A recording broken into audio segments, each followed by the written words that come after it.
네, 여러분 안녕하십니까? 실전해부학 12강입니다. 배가로근과 배고등근이에요. 복부에 있는 근육들을 이제 소개시켜 드리려고 하는데 서두에 먼저 말씀을 드리고자 하면 체형 교정이나 척추 정렬이랑도 굉장히 큰 연관성을 가지고 있습니다. 왜 그런지에 대한 거는 슬라이드 보여드리면서 제가 따로 설명을 드리겠습니다.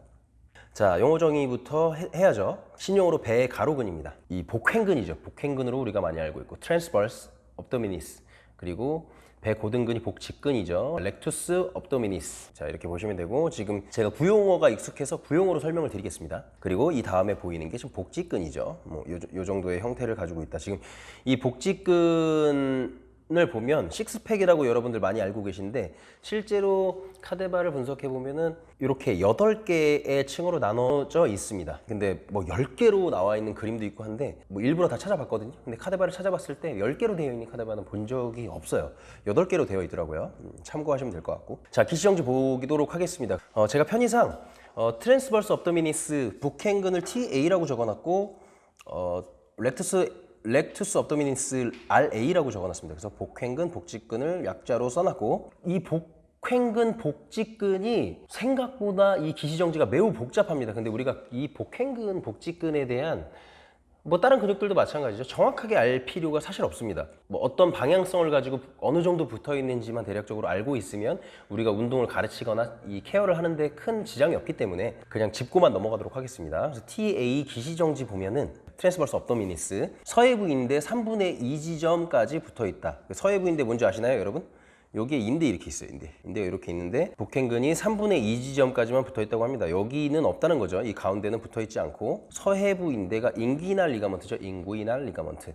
그리고 장골릉 안쪽 면, 골반뼈의 안쪽 면에 붙어 있다는 얘기고, 지금 보면은 바깥쪽에 붙어 있는 게 아니라 안쪽 면에 붙어 있죠. 광배근이랑 좀 다른 형태를 띠고 있습니다. 광배근은 겉에 붙어 있으니까, 장골릉 겉에 붙어 있으니까. 자, 늑연골, 갈비연골이죠. 갈비연골 7번부터 12번, 12, 11, 19, 8, 7까지 붙어 있다고 보시면 될 것 같습니다. 복잡하니까 대략적인 설명만 하고 넘어가도록 하겠습니다. 중요하지 않으니까. 그리고 정지가 검상돌기, 백선, 치골릉. 이 백선이 근막 경선에서 굉장히 많이 나오기 때문에 링이 알바라고 해서 여기에 이렇게 인대로 취급을 해야 되나요? 정확하게 모르겠습니다만은 백선을 이렇게 감싸고 붙어 있다, 이렇게 보시면 될 것 같습니다. 그리고 치골등, 장골릉이랑 치골릉 다르죠. 치골릉 여기에 능에 붙어 있다고 보시면 될 것 같고, 검상돌기는 흉골 얘기하는 거죠. 여기 이 부분을 얘기하는 겁니다. 자, 복횡근을 조금 더 자세히 보고 넘어가야 될 필요가 있는 게, 자, 이거 동영상 보시면 조금 끊기네요. 이 동영상 보시면 백선을 따라서 마치 코르셋처럼, 코르셋이라는 표현 굉장히 많이 하거든요. 코르셋처럼 이렇게 둘러싸고 있습니다. 보면은 이 뒷부분에는, 이 뒷부분에는 지금 표시가 안 되어 있는데 흉요 건막으로 합로를 합니다. 합로를. 그래서 근막 경선에서 똑같은 내용이 나옵니다. 그리고 횡경막이랑도 연관성을 가지고 있어서 호흡근, 자세성 기능하는 연부 조직들과 큰 연관성을 가지고 있습니다. 엄청 이 복합적이라는 거죠. 척추의 정렬에이나 호흡의 문제에 영향을 받을 수밖에 없다라는 거. 어렵습니다. 넘어갈게요. 복직근으로 넘어왔어요. 하나, 둘, 셋, 넷. 이렇게 층으로 되어 있고, 실제로 우리가 눈으로 보이는 데는 요 에이리어가 되겠죠. 그래서 우리가 식스팩으로 알고 있고, 치골 결합과 치골 결절입니다. 여기 붙어있다는 얘기예요.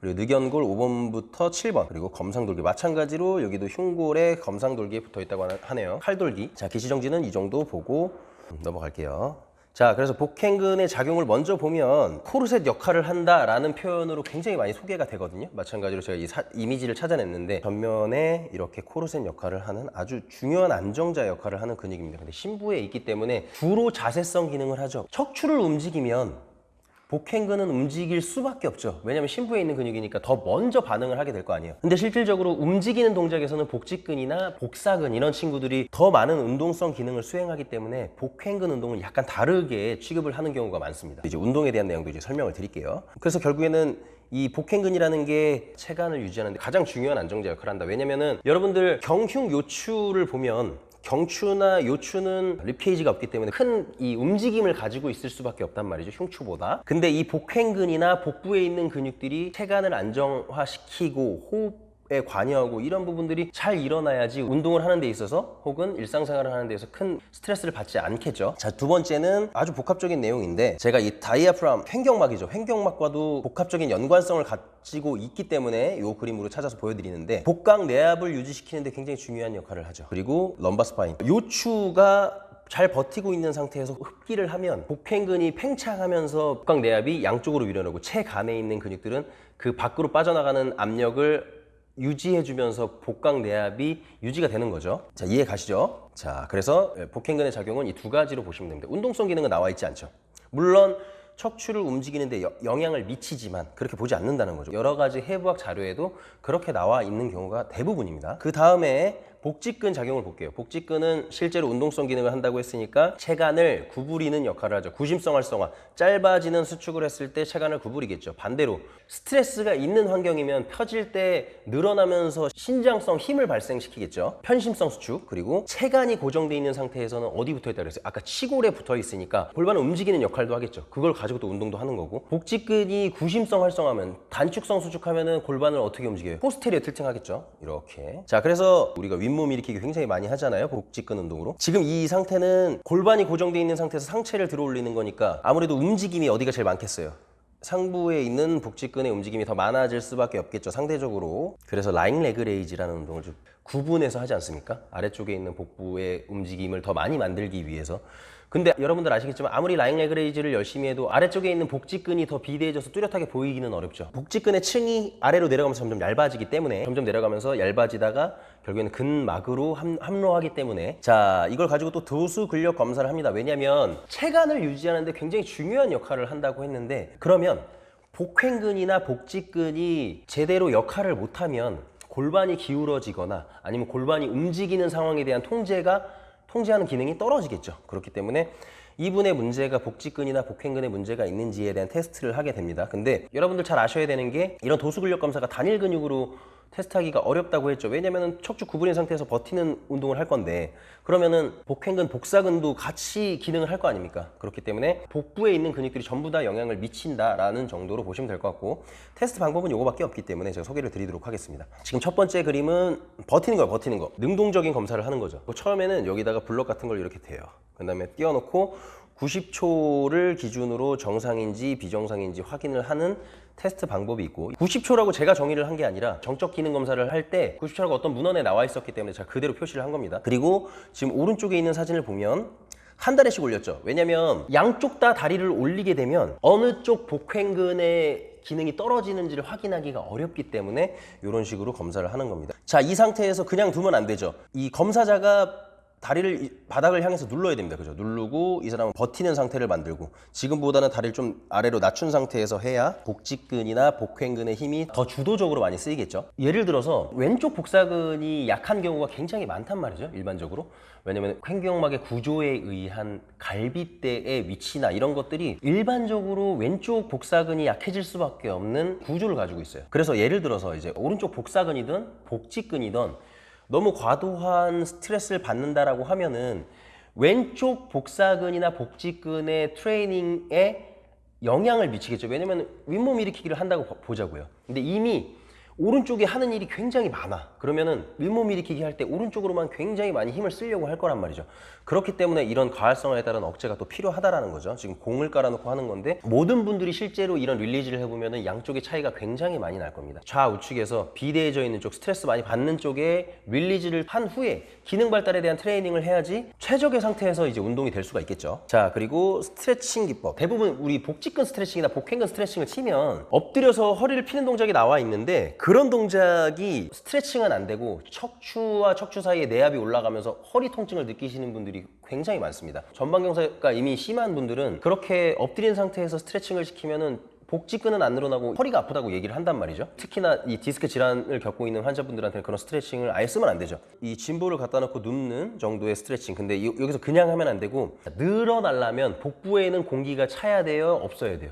차야죠. 그렇기 때문에 여기서 누운 상태에서 호흡을 하는 거예요. 복부에다가 호흡을 집어넣고 빼고, 집어넣고 빼고, 집어넣고 기다려도 보고, 이런 식으로 스트레칭을 하면 비교적 명확한 스트레칭 효과를 보실 수가 있습니다. 그리고 제가 이 전에 테스트할 때 한쪽씩 테스트한다고 했으니까 그러면 오른쪽만 스트레칭을 하는 게 맞겠죠. 왼쪽은 이미 늘어지고 약해져 있으니까. 그러면은 오른쪽 다리를 이렇게 뒤로 빼고 하는데 이거는 사실 장요근 스트레칭 기법이거든요.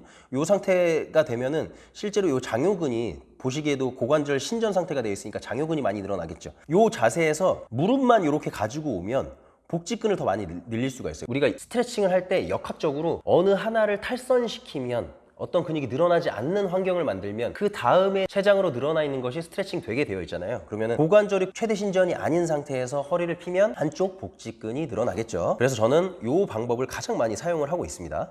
골반 안 틀어진 사람 있나요? 없어요. 세상에 존재하지 않는단 말이에요. 척추도 안 틀어져 있는 사람 없어. 정도의 차이가 있다는 거죠. 근데 우리가 골반 틀어져 있는 사람들을 장요근, 요방형근 뭐 이런 것들만 잘 볼 줄 알지 호흡에 대한 부분이나 복부에 있는 근육들을 케어하는 분들이 많이 안 계신단 말이에요. 근데 되게 중요하잖아요. 이미 트렁크를 감싸고 있는 근육이기 때문에. 그래서 이 복부에 있는 근육들의 케어가 매우 중요하다는 거예요. 이 다음에 제가 이 복사근 얘기를 할 건데, 복사근이 사실 운동성 기능이든 내외 복사근이 있으니까 운동성 기능이든 자세성 기능이든 이마면에서 밸런스를 맞추는데 복사근이 비교적 더 큰 영향을 미치고 있습니다. 지금은 체간을 구부리거나 버티거나 하는 기능을 하는 복횡근이랑 복직근을 보기로 했기 때문에 그것만 간추려서 설명을 드리도록 하겠습니다. 지금 정적 안정화라고 나와 있는데 제가 아까 그 설명 드렸죠. 복횡근이 주로 자세성 기능을 한다. 운동성 기능 안 한다는 거 아닙니다. 주로 자세성 기능을 하기 때문에 정적 운동을 했을 때 복횡근에 조금 더 타겟팅된 운동이 되겠죠. 우리가 윗몸 일으키기를 하면서 복횡근 운동이다 이렇게 얘기를 하기에는 좀 어렵단 말이에요. 왜냐하면 복직근이 더 많은 영향을 미칠 거기 때문에. 반대로 플랭크를 시키면서 복직근 강화 운동이라고 보기는 굉장히 어렵단 말이에요. 예전에 플랭크가 한때 엄청난 운동인 것처럼 소개됐던 적이 있었어요. 플랭크 완전 열풍이었어. 그래서 플랭크를 모든 트레이너들이 막 다 시키고, 플랭크 좋은 운동이죠. 근데 플랭크 하나로 식스팩이 생기는 것처럼 홍보를 하고 그랬었단 말이에요. 근데 그렇지 않단 말이에요. 여러분들 운동하시는 분들은 아시겠지만 플랭크로 복직근, 뚜렷한 복직근을 발달시키는데 도움이 된다?